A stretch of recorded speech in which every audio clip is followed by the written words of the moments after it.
অনেক দিন আগে একটি ছোট ছেলে ছিল, তার নাম রিয়ান। খুব ইচ্ছে করেও সাইকেল চালাতে পারত না, চেষ্টা করলেই ধপাস করে পড়ে যেত। তার লাল রঙের সাইকেলটির নাম ঝপাঝপ। এক রাতে রিয়ান চুপচাপ বলল, ঝপাঝপ, তুমি যদি নিজেই আমাকে শেখাতে।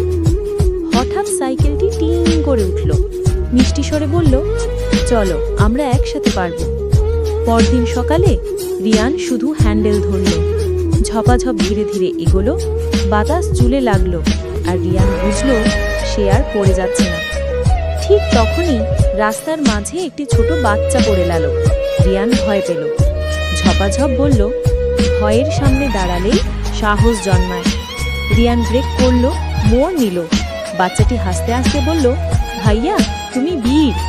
রিয়ানের চোখ ঝলমল করে উঠল। সে বুঝল শেখা মানে পড়ে না যাওয়া নয়, পড়ে আবার উঠে দাঁড়ানো। সেদিন থেকে রিয়ান আর ঝপাঝপ প্রতিদিন নতুন অ্যাডভেঞ্চারে বের হয়, স্বপ্নের পথে সাহসের সাথী হয়ে।